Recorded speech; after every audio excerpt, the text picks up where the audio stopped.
Okay, I've got everything set up here. So last night it came to me, I've never had this thought before. I don't know why it came to me, but it did, to share the earliest videos that I made on the power of respect. And if we have time, the video I have on the one rule. So let's see.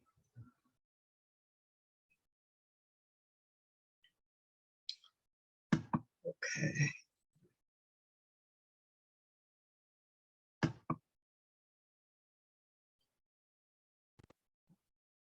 Let's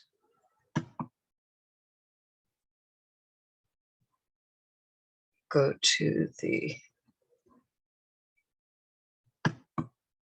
videos.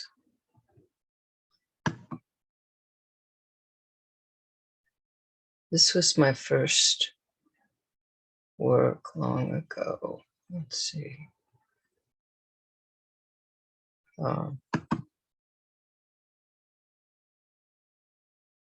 Okay, well, that makes it easier.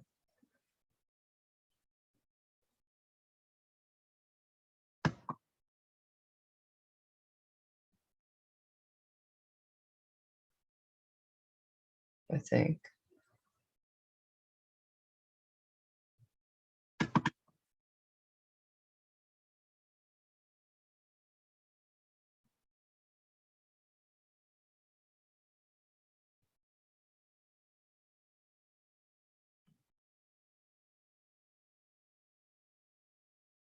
All right, let's try it this way.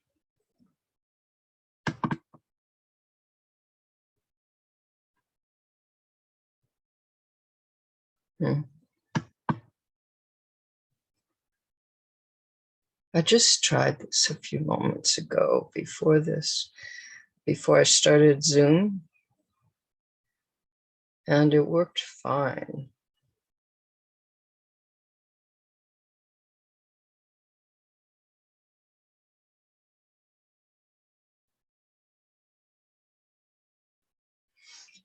Okay, let's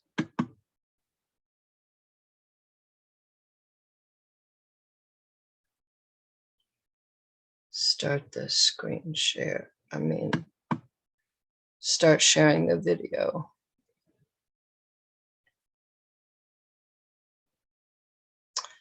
Raise happy kids.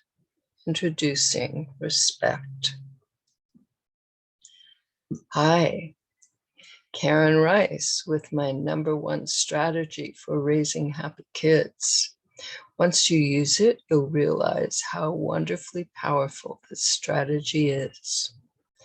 This strategy gives you such a positive relationship with your kids, a relationship where everyone involved gets their needs met and gets to feel loved and valued. That's true. Here's what you do. You make respect your foundation. That means no matter what, you are respectful to your kids. When I started being consistently respectful to kids, I got such positive reactions from them that I continued this practice. First, problems between me and kids vanished, and then problems did not develop. I learned how to keep harmony so that everyone gets their needs met. All of this came from building a solid foundation of respect. Over the years, I've learned how deep and persuasive respect is. I know this is a simple concept, but it is amazingly effective. It can help you eliminate problems between you and your kids, or prevent them from developing in the first place. It helps solve individual differences in needs, wants, timing, likes and dislikes, values, beliefs in a harmonious way so that each and every family member feels important and valued and loved. You can learn how to speak respectfully to your kids and why it's so important.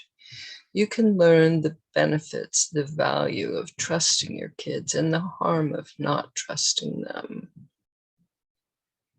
Please make respect your unshakable foundation. You'll love your results, so will your kids.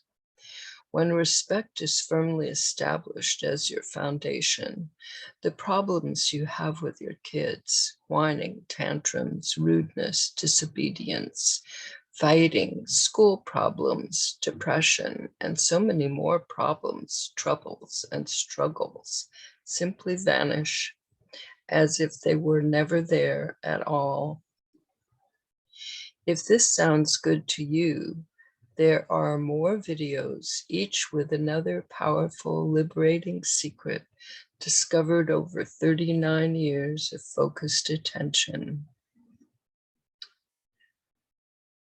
Okay, I don't have this. Well, I did come across this webinar, but I haven't looked at it. So anyway, it's not up right now. And if it were, it's only up if you are a member, which is only $1.99 a month. May these videos on respect bring the feeling of being loved and valued to your great kids and to you. Okay. Well, that was, see, I didn't go through these last night when it came to me to share them. I did not go through them. This is my going through. So I will share some thoughts with you as they come to me. Raise happy kids using respect. Now, here is the first of the 7 promised secrets. Adults are in charge of kids, even according to the law. Parents or guardians are the specific adults responsible for their kids. As the parent or guardian, you are expected to teach your kids what to do and what not to do and how things are done. I know that this is not a secret. Everyone knows this. The secret part is coming. That kids learn from adults seems to be built into the human species. Kids are not born speaking a language and ready to participate in the life around them, as are many animal babies. Humans need to learn the language or languages spoken by those around them, especially their parents or guardians. They need to learn how things are done from those same adults. Now comes the secret. Keeping this in mind and remembering the importance of respect, the parent or guardian needs to give respect to their kids first. They need to show how it's done. The kids need to observe firsthand how you treat others respectfully and how it feels to be treated respectfully. Remember, their job of creating a wonderful adult human being is certainly a job worthy of respect. Unfortunately, this is not usually the way respect is used in families or in schools or most other situations. I do not understand how, seeing that everyone knows that kids are supposed to learn from adults, how did this get so twisted backwards? It's been backward for a long time. and backward in most of the cultures I've had contact with or studied about. And my major was anthropology, so I studied a lot of cultures.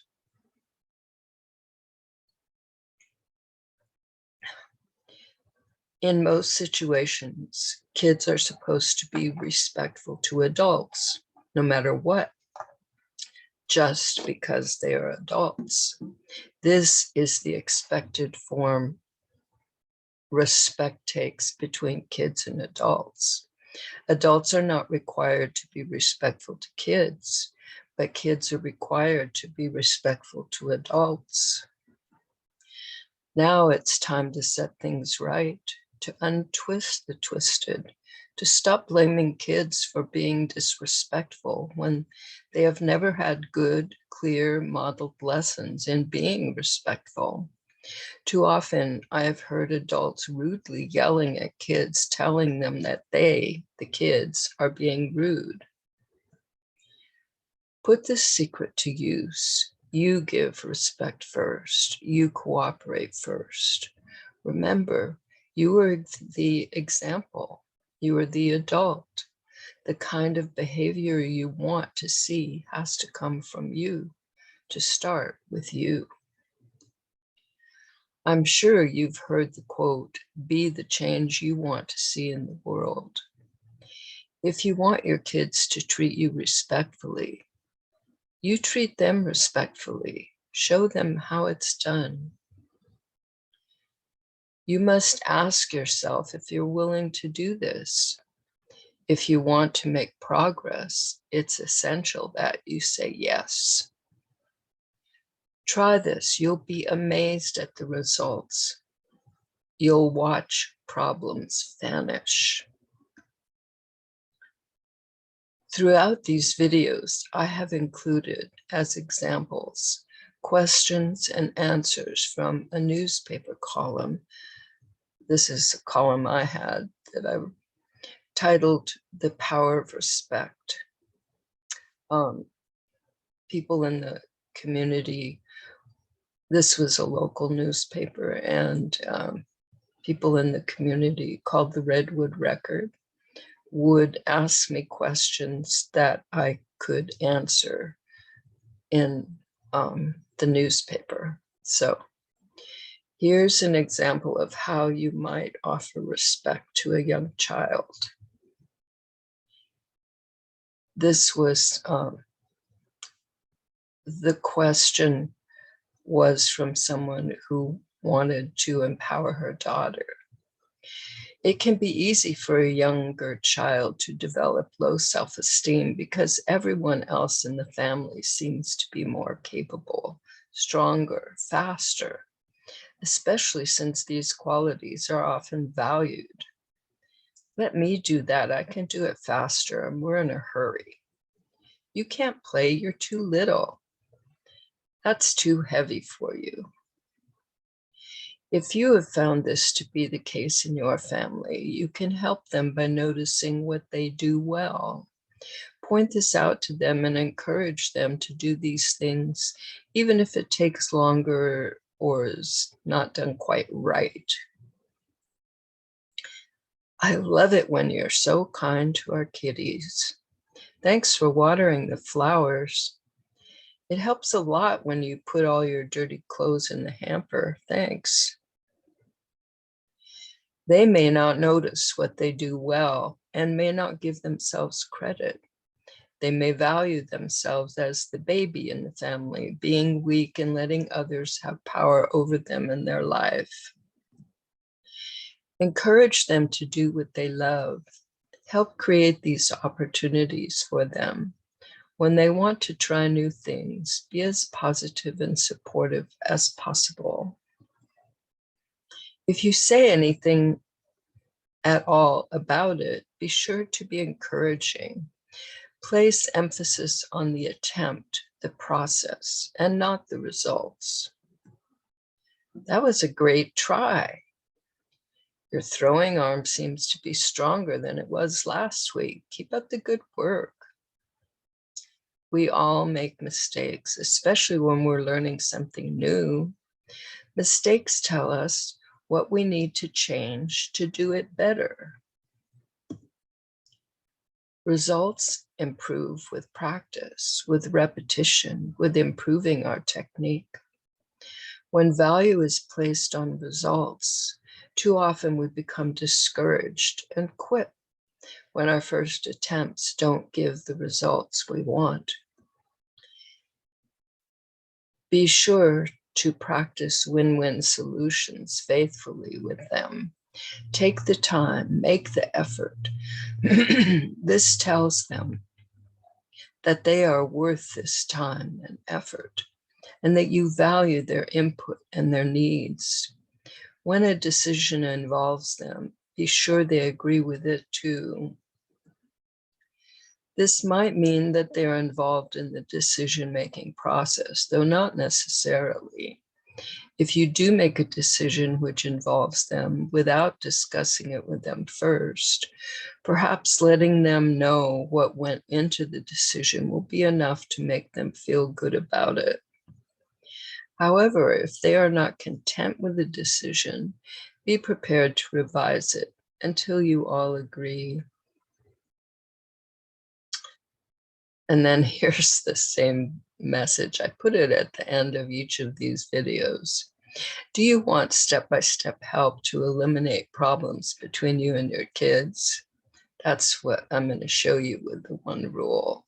It takes all of these things that get talked about in these videos and puts them into a simple action plan.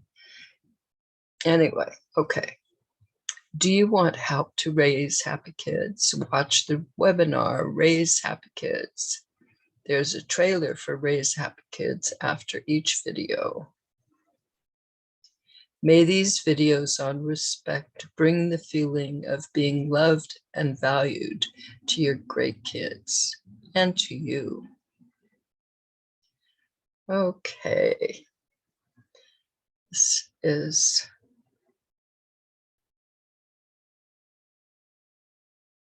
is interesting to me. Anyway, so I hope you are enjoying these also,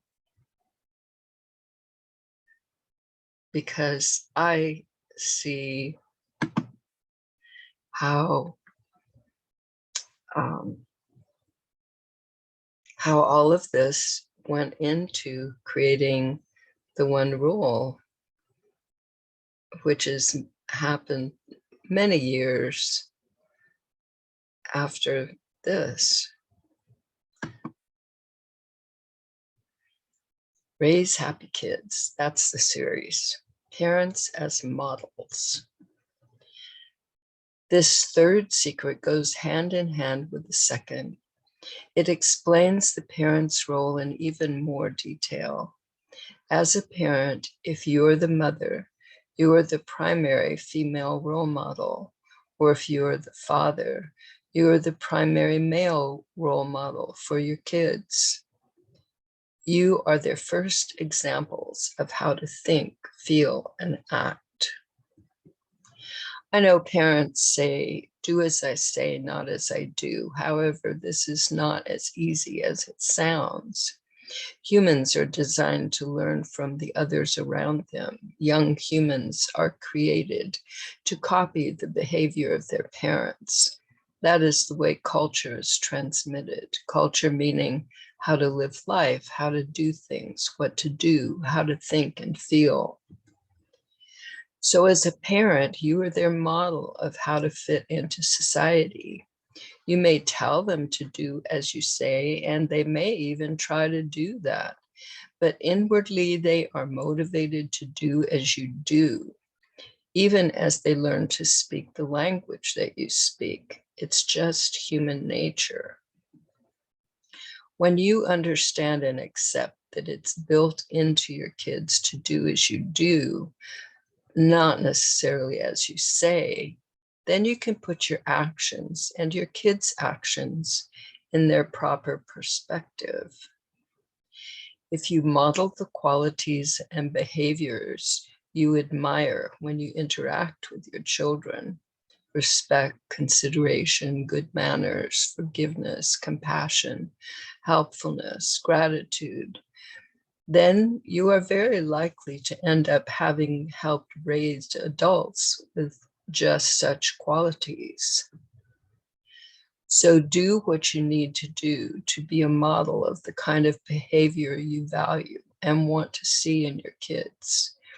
And then you can watch problems vanish. Then here's the do you want help?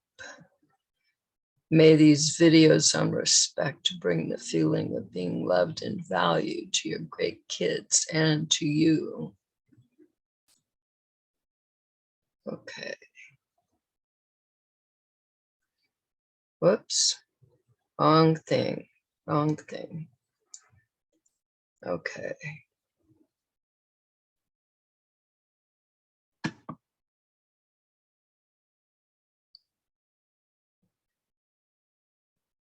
Whoops.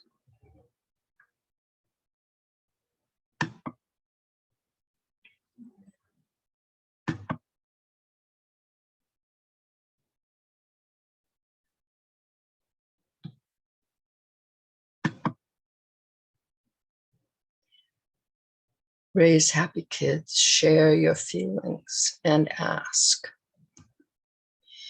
Here is the fourth very valuable secret. Share your feelings with your kids. It is another missing piece in the family puzzle. Too often, parents tell their kids what not to do, but they do not share how they're feeling about the situation. Tell them how certain actions make you feel. If something makes you feel sad, tell them. If it makes you feel frustrated, tell them. If it makes you feel like they don't care about you, tell them. If it makes you feel proud, tell them. If it makes you feel cared about, tell them. If it makes you feel overflowing with love and joy, tell them. I'm going to share a secret within a secret. Many years ago, I read that before anyone feels angry, they always feel some other emotion. If they just try to ignore that first emotion, if they do not acknowledge that emotion, then they feel angry. And anger is what they commonly express to others. I observed myself for a long time, and I came to the conclusion that that was right. Every time I felt angry, before I felt angry, I felt another emotion, like sadness, frustration, or hurt. I began to deal with the first emotion, and anger stopped developing. See if this works for you. It certainly makes life much more enjoyable for me and for those around me. Parents may not realize that kids want and need to know how their parents feel about what their kids do or say. It is very useful information for their kids. It can make the difference between kids who obey but are filled with resentment, kids who won't obey, who rebel, or kids who cooperate, who do what you say because they understand what it means to you. And this understanding makes sense to them and makes them want to cooperate. Well, the one rule takes care of all of this, but here it is anyway. So if you want your kids to agree to do what you say, be sure to share your feelings. Oh.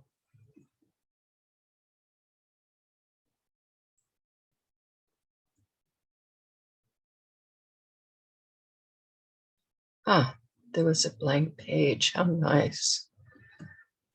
If your feelings are not good feelings, share those feelings in a way that is still respectful. If you know about your respected person, share those feelings like you would share with them. I wonder if I tell about the respected person.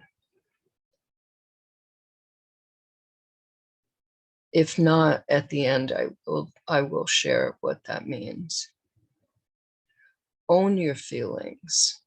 I feel when you do this or say that, I feel this. I wish I didn't, but I don't know how to stop my feelings. For example, so many parents have learned to order their kids to do something, or even more common, to stop doing something. Another simple, powerful secret is to ask your kids to do what you want. This is the respectful way, right? Kids don't like being ordered to do something. No one does. Kids may endure it, put up with it, follow orders, but not like it.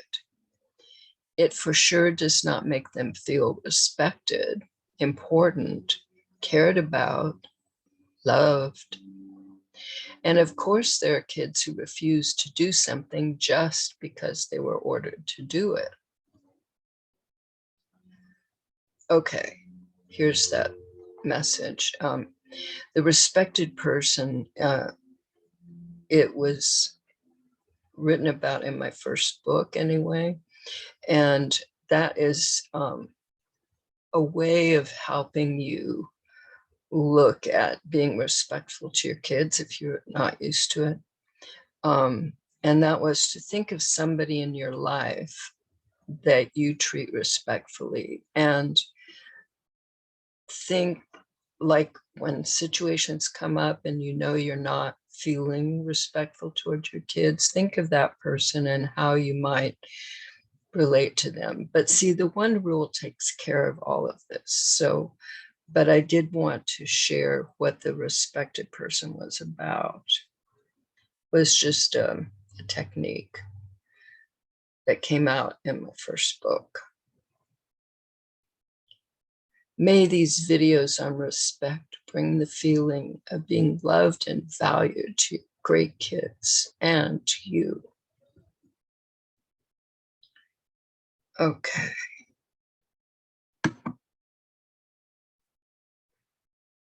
Let's see what the next one is.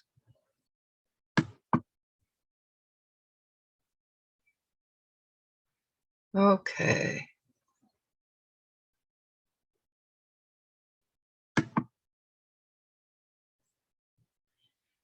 Raise happy kids, respect talk, and food. Asking is one of the ways of speaking respectfully. Pay attention to how you speak to your kids. Are you being respectful? When you think about your kids, do you think respectful thoughts?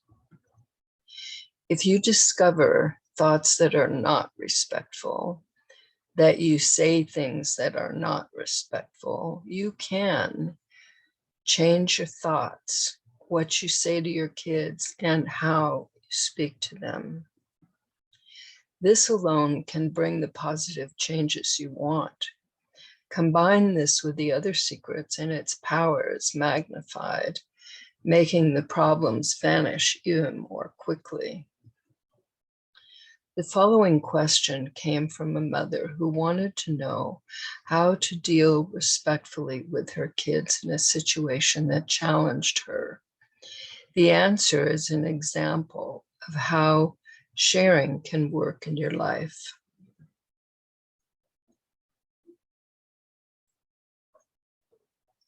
Okay, I'm going to get a drink of water here.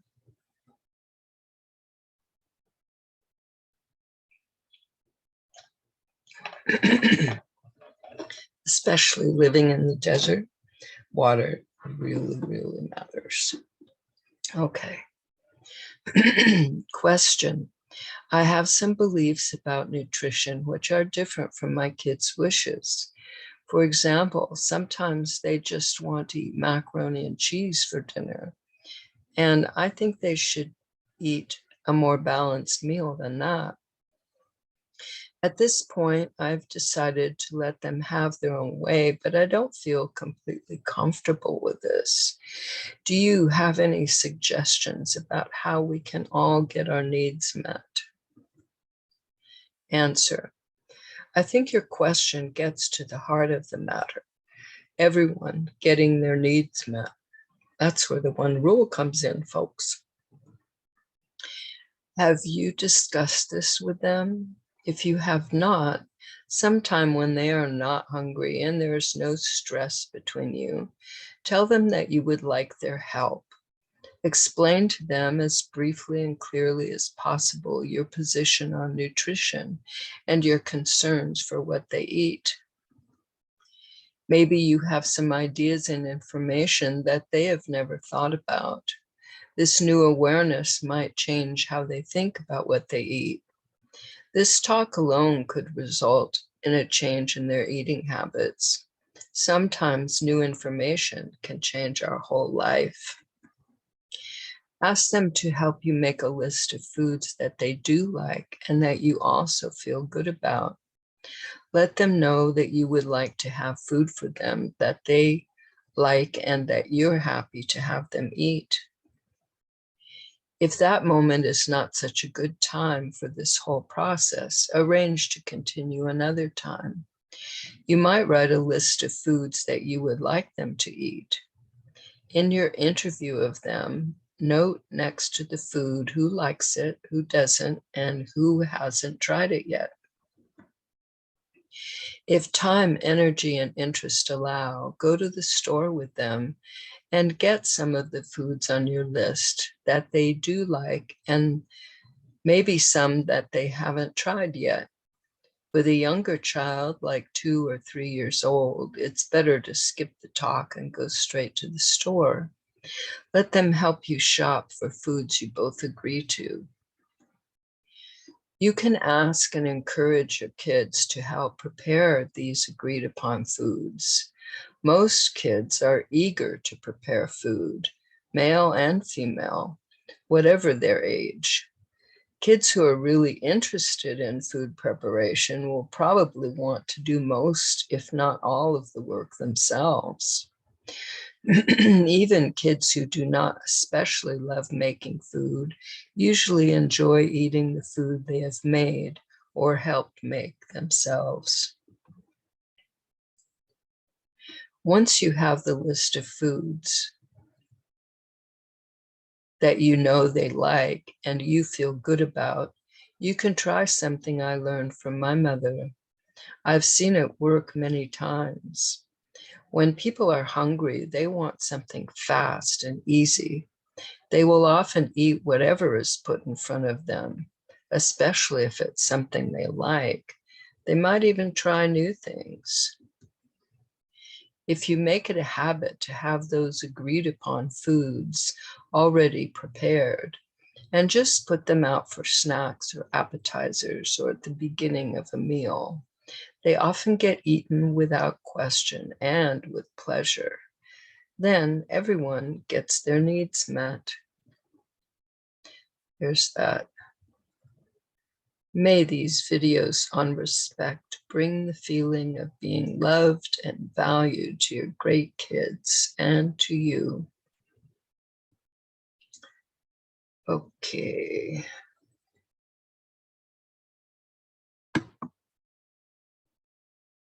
Let's see.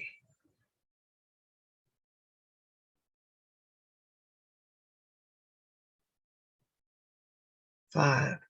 Oh, right. 6.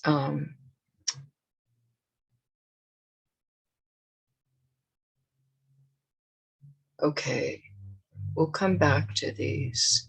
6 is over here. Let's see. Oh, there it is. Oops.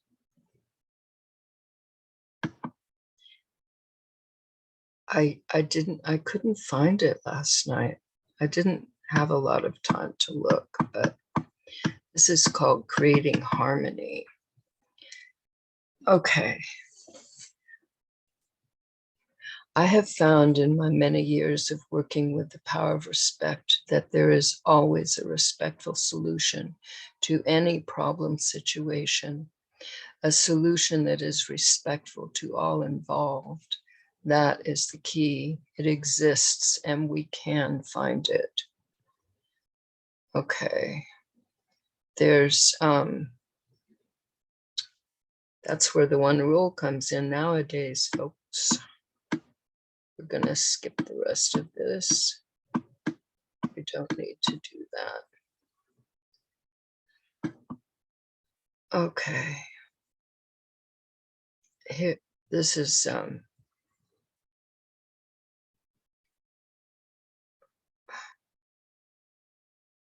do you have any special hints for dealing with sibling conflict resolution? This was one of the news questions that I got for the newspaper. Here, as in so many conflict situations, the process of discovering mutually agreeable solutions, that's where the one rule is, involves valuable peacemaking skills. Make sure that communication is clear, that the people involved understand each other accurately. Well, brainstorm for solutions. You don't have to do that. Negotiating win-win. Yeah, finding agreement. That's what we go for nowadays. It is helpful if issues are dealt with when the siblings are not engaged in conflict, though these tools can certainly help resolve conflicts while they're happening. That's the one rule certainly can help. Okay, if they're already fighting, just ask if they want your help. If they do, they usually begin telling you their side of the story immediately. If they don't want your help, you might ask for their help. Tell them that you have a problem with their fighting. Tell them how it makes you feel. Ask them to help you find a solution to your problem. Okay.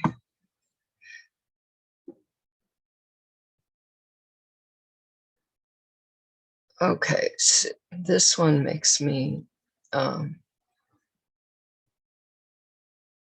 well, let's try it. Sometimes verbal fighting escalates into physical fighting. If that's not okay with you, tell them. And then put your body on the line. Stay between them until you all come to some mutually acceptable agreement. Offer to help them sort it out so they both feel good about what's going on. And that's where agreement comes in with the one rule. If they do want your help, you might get a chance to talk with each child separately. Then you and they don't have to deal with the dynamics of their relationship while they're sorting things out. This gives each child a chance to be heard, to explain how they would like the situation to be resolved. Later, when they meet together, they aren't so emotional and their ideas are clearer. If they already know how to find agreement, then they can do this on their own. If not, they need your help as a facilitator until they have become sufficiently skilled. Often sibling conflicts occur because one of the kids does not feel that they're being heard or that their needs are being considered. Another common cause of conflict is misunderstanding. They haven't accurately understood each other. Talking individually with you about the situation gives each one a chance to feel accepted for who they are and what their needs are. To help this happen, it's important that you mostly listen to them. Do your best to understand their side of the story, asking questions for clarification if necessary. So you thought she wanted you to do that, but now she says that she didn't want you to. This makes sure that you have understood them and helps them be clear in themselves about what happened. It is also a way of teaching skills of clear communication. When they feel understood and accepted, it's easier for them to understand and accept the needs of others. Then it's easier to discover mutually agreeable solutions to problems. As the siblings become more familiar with this method of resolving conflict in ways that are agreeable to everyone involved, not only do they use it spontaneously on their own, but conflicts happen less frequently. Instead of getting into conflict over something, they go right into finding agreement. Also, as they become more skilled, it takes less time. Peace and harmony increase. Okay. Now we can go back to, to the videos.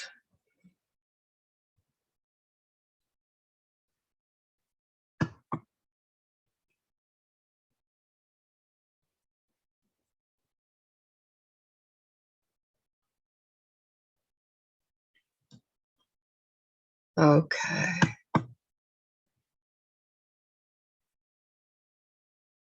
Your self-respect. This is still in the Raise Happy Kids series. This secret can help you improve in all areas of your life, not only with your kids and in your family, but in every area of your life where you want to see it getting, better. This secret concerns self-respect and doing what suits you. If you were not raised with respect, you may have to make some changes so that you treat yourself respectfully, so that you are part of the harmony. Who is the only person who knows whether your clothes are comfortable, how the sun feels on your skin, how broccoli tastes to you? You are the only one who can know how your experiences are for you. So you are the only one who knows if something suits you. You are the only one who knows if you like something or if you enjoy something or if doing something makes you feel good. If it makes you feel good, then it suits you. Another very important thing you can do, starting immediately, is to stop criticizing yourself. Develop into your own best friend, someone who is always there for you, who wishes you the best, who loves you no matter what. Observe yourself. Pay attention to what you do, what you say, what you feel, what you think. Do what you can to ensure that you spend the rest of your life doing what you love to do and having experiences that are deeply satisfying. This helps make your personal problems vanish.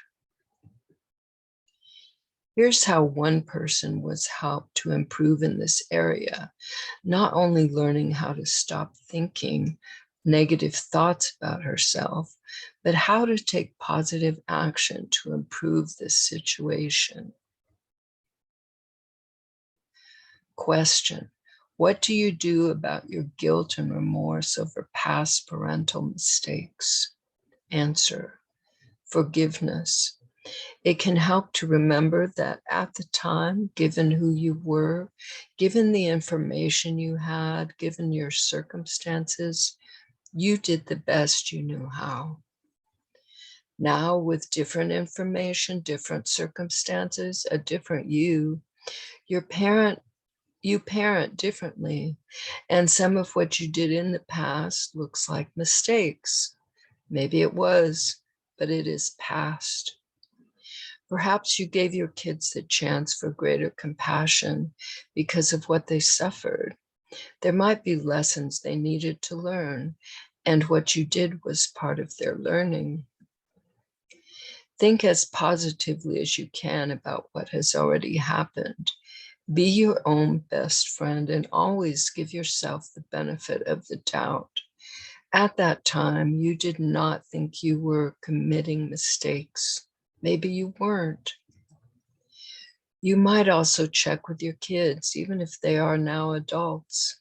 If they agree that you committed parenting mistakes, ask them for forgiveness. Ask if there's anything you can do now to help repair any damage you may have unknowingly done. And then do it. Ask them to help you make sure that you don't continue any of the mistaken parenting patterns you started in the past. I just wanted to tell you that that's what I did when I started this approach to parenting. That's how I started it. Okay, may these videos on respect bring the feeling of being loved and valued to your great kids and to you. Okay.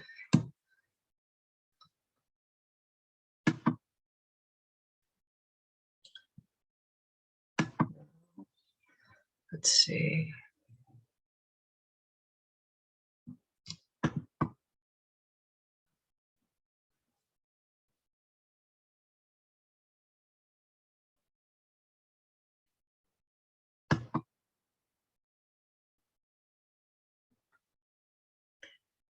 The invisible root cause. Discovering this secret led to my discovery of all the others. I actually discovered it first. This secret is the invisible root cause of all the troubles and struggles that develop between kids and adults. This was the discovery that made me work hard over many years to discover a solution to this powerfully entrenched invisible root cause. I observed, experimented, discovered, developed, and implemented this solution. This solution is what I have shared with you so far, how to raise happy children. And now it's taken the form of the one rule, makes everything simple. I wanted to share my discovery with others, but after a few attempts, I realized that it was too unknown, too contrary to the norm. People would just get defensive and close their minds and reject what I had to say. I realized that if I wanted to share this, I had to share this in a way that did not seem like I was criticizing their parenting, that did not make people feel guilty, that did not make them resist this awareness. I did not want to make people feel bad. I wanted to help them feel good. I decided that it was not enough to share the problem. I needed to discover a solution. That took many years of observation, experimentation, and revelation. The invisible root cause is a wrong attitude that parents have developed about themselves and their kids. As an 8-year-old boy once told me, they treat me like I'm a slave. This wrong parental attitude is based on 3 beliefs. Belief 1, I own my kids. Belief 2, it is my responsibility to make my kids obey me. Belief 3, to be a good parent, I must be willing to do whatever it takes to make my kids obey. They're my kids and they better do what I say or else. Or else? Or else what must they suffer? This is what people learn from the start. This is how they are treated, and this is how they treat their kids. Even most positive approaches to parenting teach parents some means of enforcing parental control over their kids.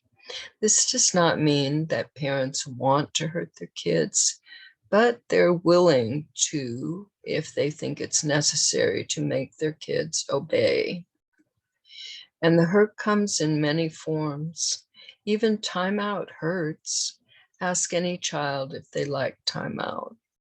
At least it hurts their feelings, and often much more, including their self-esteem. Out of this attitude come all kinds of thoughts and actions, including the belief that parents can treat their kids any way they want.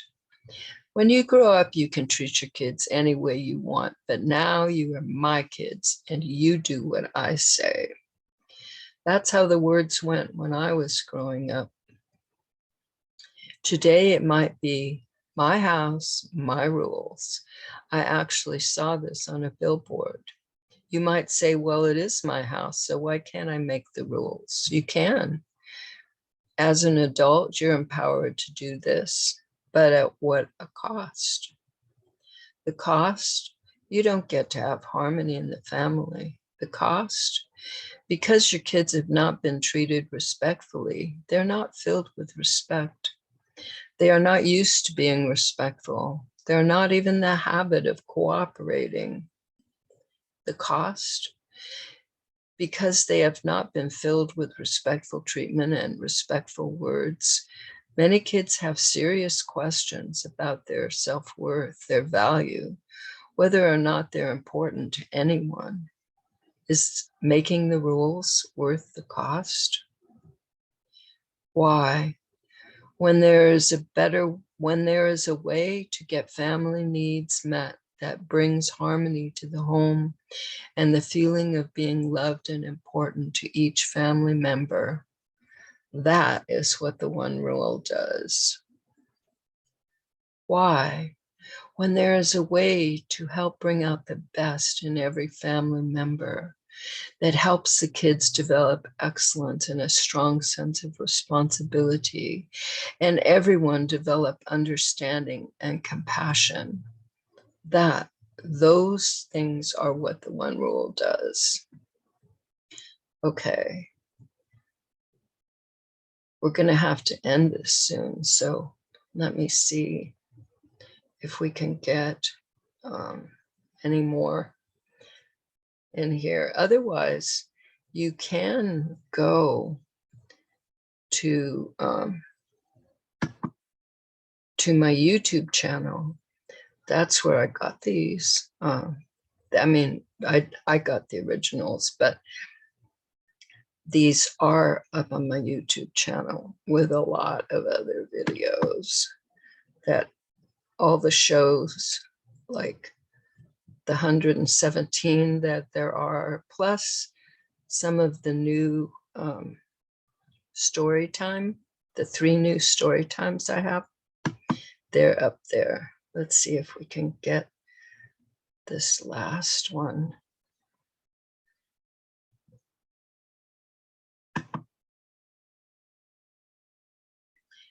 Respected kids.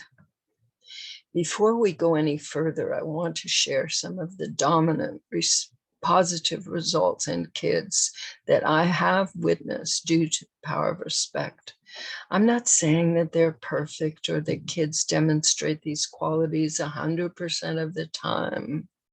However, kids raised with respect are kids to be proud of. They're considerate, they are competent, they know what's good for them and tend to avoid what is not. They know their strengths and weaknesses and how to make the best of them all. They know how to get what they need, but not at the expense of others. They're clear, unafraid to be honest, willing to take chances. They feel good about themselves. They are glad to be alive. They are strong, healthy, wholesome. They have strong, positive beliefs in their self-worth. They make wise decisions. Cooperate, evaluate their needs, and satisfy them, but not at the expense of others. They actively respect the needs of others, but not at the expense of themselves. Wouldn't you like your kids to be living examples of these qualities and abilities? The one rule will do it, folks. Imagine your home with no conflict, struggles have vanished. Everyone is getting along, helping each other.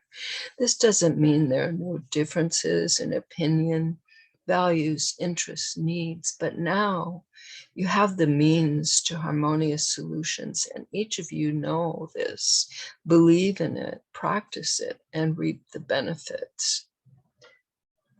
The one rule, do it. I don't think we're going to have time to get into this. We have just a couple of minutes. So, okay. Oh, I had to figure out how to get out of here.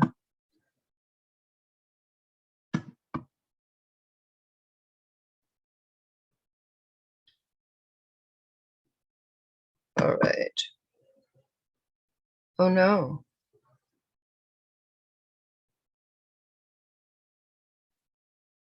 Wow. For a while, I couldn't even get back to here.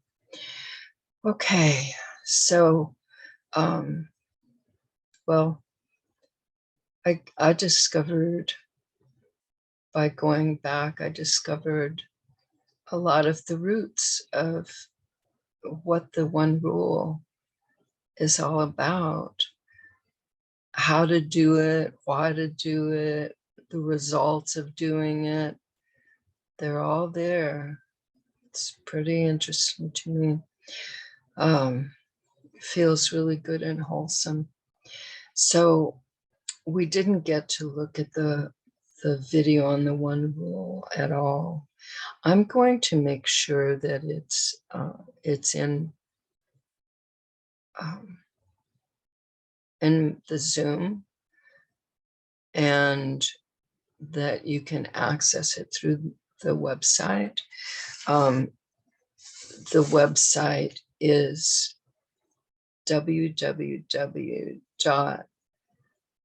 happykidsco.org. org. That is the newest website. The other one is archived and there is access to it. You can go to that. That's happykidsco.com. You can go to it. I can't make any changes on it. But through the new one, if you become a member, you can access it, all of it, the membership part of it. If you just go to happykidsco.com, you can't get to the membership part of it. So anyway, time is up. I had a great time with this today and everything worked pretty smoothly. I'm so glad. I wish you all a wonderful week and enjoy using the one rule. Okay. Oh, and keep a lookout for the story time. Friendly Parents Story Time.